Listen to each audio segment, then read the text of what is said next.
wabarakatuh. Bismillah, alhamdulillah, nahmadu wa nasta'inu wa nastaghfiruh wa nusur anfusina wa min sayyiati a'malina may yahdihillah wa man yudlil wa asyhadu anna Muhammadan abduhu wa rasuluhu la nabiyya ba'da.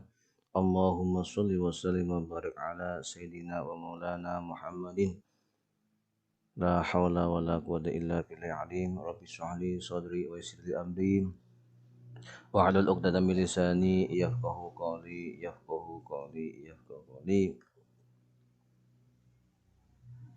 Para mahasiswa STES berbangsa yang Bapak banggakan, syukur alhamdulillah pada malam hari ini kita bisa diberi kesempatan untuk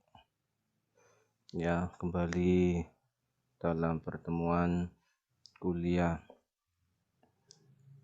pada mata kuliah yang Bapak ampu, yakni hadis ekonomi.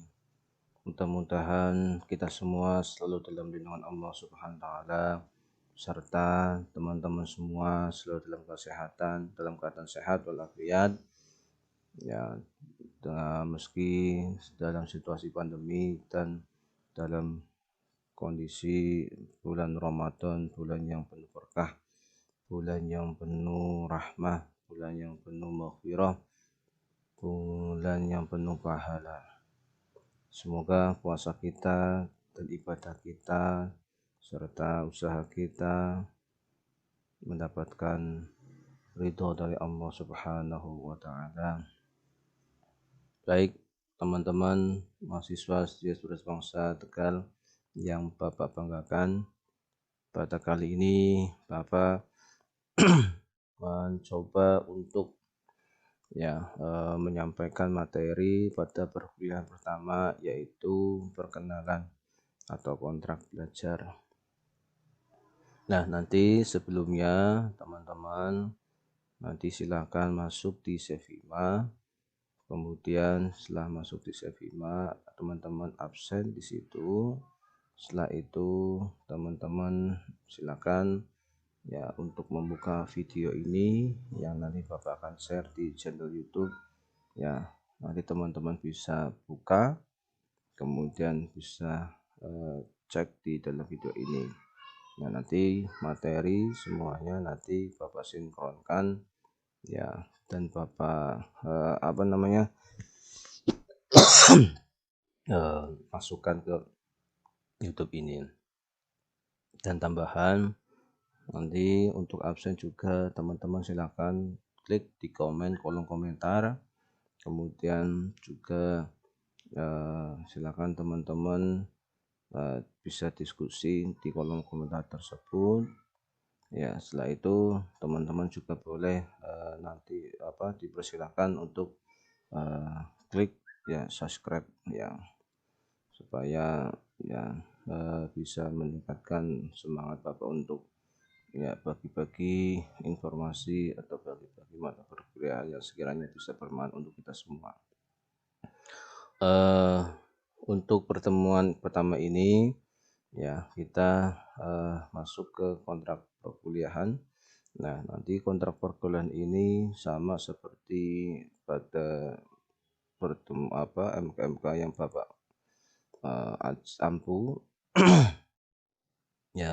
Jadi yang pertama itu adalah mengenai kontrak belajar, tugas dan kehadiran, serta UTS, kemudian UAS. Nah, nanti ini juga ada tugas mandiri tugas mandiri. Semuanya itu nanti teman-teman silakan bikin catatan atau tulisan kecil saja. Bapak bebaskan, kemudian nanti bikin masing-masing pada materi ini tulisan dan PowerPoint-nya. Bapak ingin melihat antara pemahaman teman-teman mengenai materi ini, kemudian dituangkan pula nanti bahan PowerPoint-nya seperti apa. Untuk PowerPoint ini cukup sederhana, tidak terlalu banyak. Namun nanti pada pembahasan materinya itu silakan teman-teman kembangkan. Itu untuk tugas mandirinya, tidak ada tugas kelompok. Ya. Nah, kemudian ya yang pertama ini kita membahas mengenai RPS ya, silabus. Ya, ini ada indikatornya, kemudian ada deskripsi tugas ya. Ya, ini kemudian yang kedua, kita nanti masuk ke materi tentang hadis ekonomi. Ya.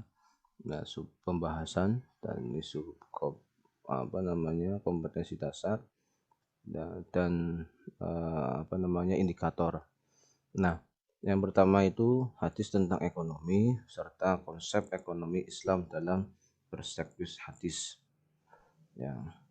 Kemudian hakikat dan dasar ekonomi Islam, nilai-nilai dasar ekonomi Islam.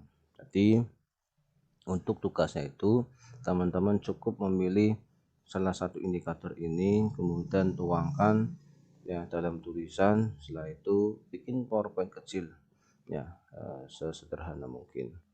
Nah, nanti Bapak akan lihat sejauh mana teman-teman ya ketika Bapak menerangkan dari konsep hadis tentang ekonomi Islam apa saja bla bla bla bla bla bla bla, kemudian Bapak terangkan, kemudian teman-teman kembali menghadirkan ya apa yang Bapak terangkan ini ya, kemudian diaplikasikan menjadi tulisan dan PowerPoint-nya. Tentu teman-teman bisa memahami barangkali dari apa yang disampaikan Bapak ada yang kurang atau teman-teman bisa cari referensi di yang lainnya. Hal ini apa supaya teman-teman ya betul-betul belajar, betul-betul memahami apa yang Bapak sampaikan, yaitu misalkan tentang hadis ekonomi Islam ya teman-teman ya, tentunya harapannya bisa tahu dan hafal lah minimal seperti itu hadis tentang dasar ekonomi Islam. Contoh wa halalul bai'a wa harama riba, itu ayat Al-Qur'annya ya.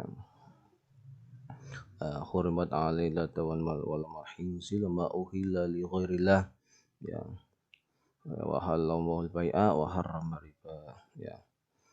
Kemudian hakikat dasar ekonomi Islam serta nilai-nilai dasar ekonomi Islam.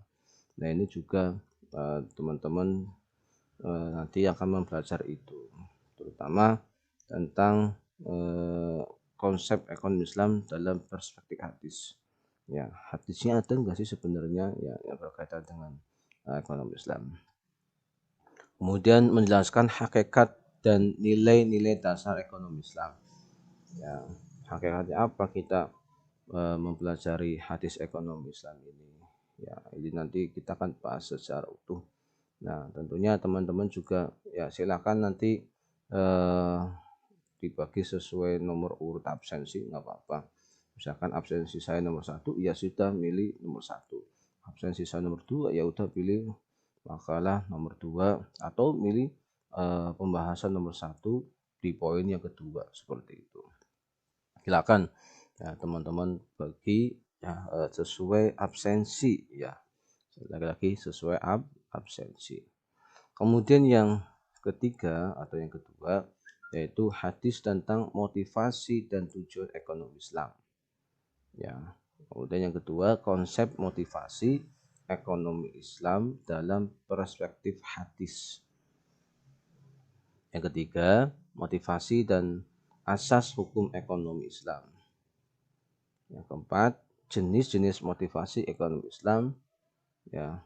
Kemudian yang kelima ya tujuan dan postulat ya ekonomi Islam. Nah, artinya di sini nanti kita akan membahas bagaimana sebenarnya apa yang mendasari ya ekonomi Islam ini menjadi tonggak ya yang ada dalam muamalah ya, dalam bermuamalah yang dalam komunitas muslim. Ya, meskipun pada hakikatnya selain muslim itu bisa menggunakan konsep ekonomi syariah ya. Ini sudah terbukti bahwa ekonomi syariah ini adalah jawaban bagi semua manusia, semua landasan atau falsafah ya. Falsafah kehidupan itu ya diantaranya berkaitan dengan tadi yang Bapak sampaikan itu ya, bahwa ekonomi Islam ini bisa diterima oleh semua agama karena menjadi kebutuhan, ya, kebutuhan dasar hidup manusia, ya. Ya harus ada antaratin minkum, ya fastabil khairat, ya berlomba-lomba dalam kebaikan, ya tentunya ada konsep muamalah dan sodakoh di dalamnya. Ini sangat berbeda sekali dengan konsep ekonomi kapitalis atau monopolis lainnya. Ya, kemudian ya motivasi itu ya tentunya berkaitan dengan bagaimana sih hijrah, ya kita sebagai orang Islam ya dalam memahami atau dalam mengkaji ekonomi Islam sendiri. Ya. Kemudian yang keempat, hadis tentang produksi, ya konsep produksi dalam bersakti hadis, tujuan dan prinsip produksi dalam ekonomi Islam, faktor-faktor produksi dalam Islam.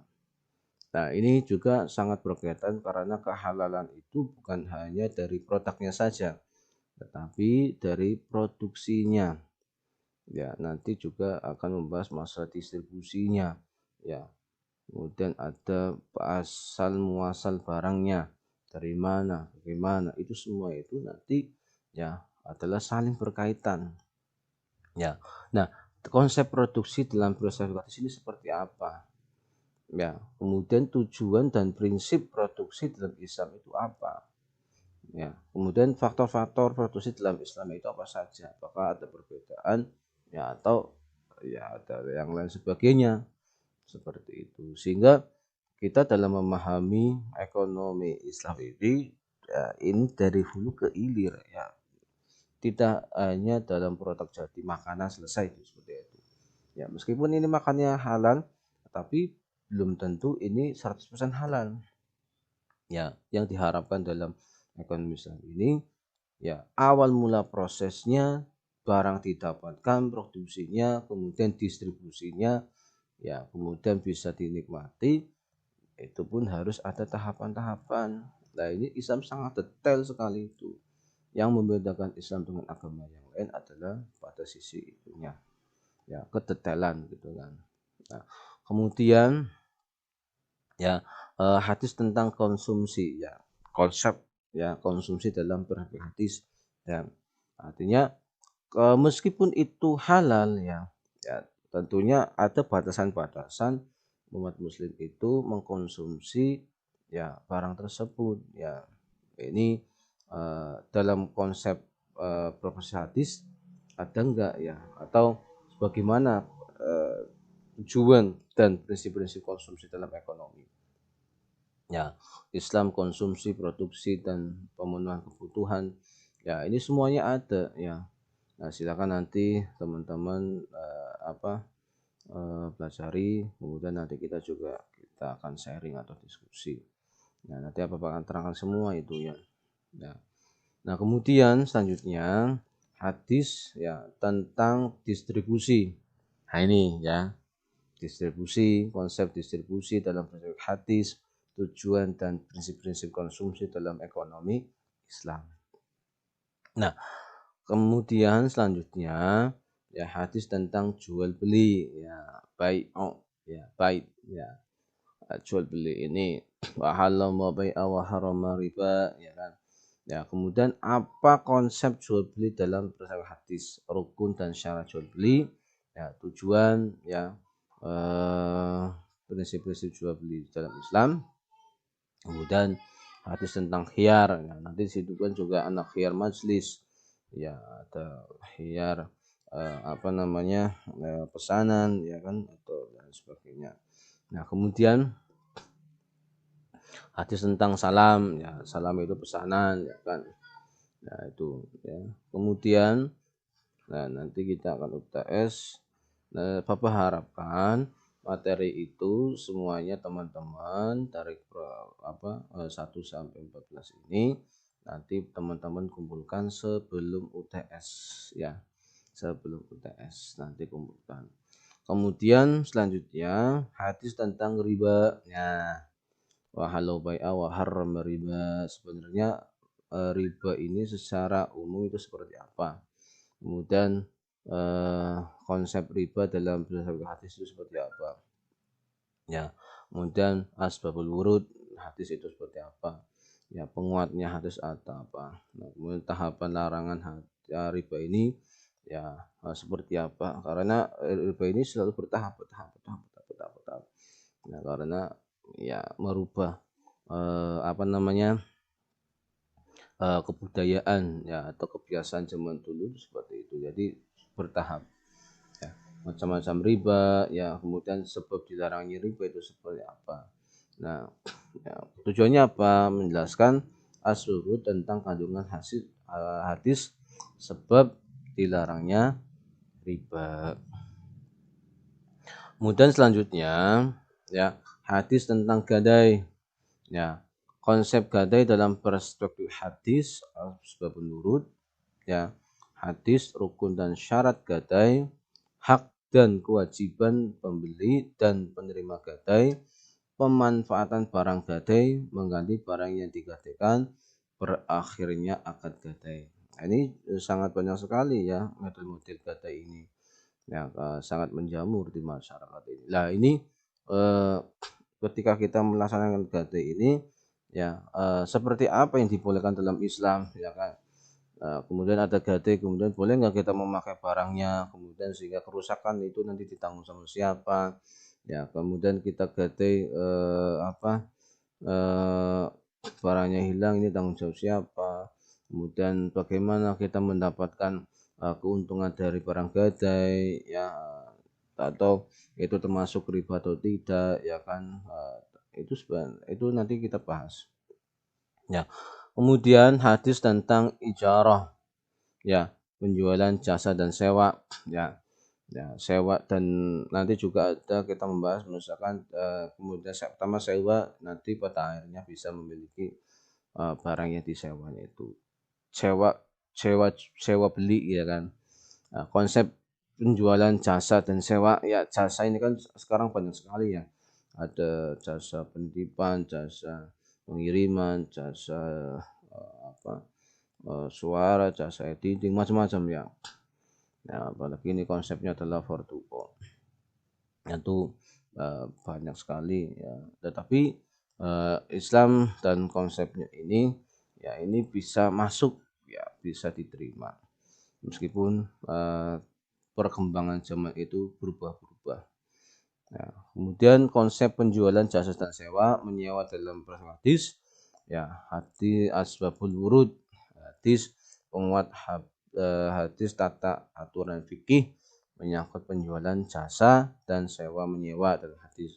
Nah ini fikihnya itu gimana ya dalam sewanya itu, nanti ada beberapa menurut hadis dan pandangan fikih imam 4 madhab ya, baik itu madhab Hanafi, Hambali, Maliki, Syafi'i ya itu. Kemudian selanjutnya adalah hadis tentang bekerja dan berwirausaha ya, entrepreneurship bahasa sekarang, itu konsep kewirausahaan ya dalam perspektif hadis, karakteristik wirausaha, fungsi dan peran wirausaha, motivasi dan tujuan. Nah ini wirausaha pun dilakukan oleh Rasulullah SAW ya, karena Nabi juga seorang pedagang, seorang entrepreneur. Nah ini bagaimana Rasulullah dalam menjalankan bisnisnya ya. Apalagi ada sebuah hadis ya, seorang itu lebih utama tangannya kotor menjual kayu bakar daripada tangan bersih dalam memperoleh rezeki dengan cara meminta-minta. Itu jauh lebih baik ya, menjual kayu bakar di pasar daripada meminta-minta di pasar. Nah, kemudian hadis tentang etika bisnis. Nah, dalam bisnis pun Rasulullah SAW ini mempraktikkan etikanya ya, kandungan hadis, konsep etika bisnis dalam Islam, dan mitos moral dalam bisnis. Nah, semua itu ya nanti kita akan pelajari bersama-sama. Oleh karena itu ya teman-teman silakan nanti pelajari dari urutan 1 sampai dengan selesai. Ya, itu saja. Assalamualaikum warahmatullahi wabarakatuh.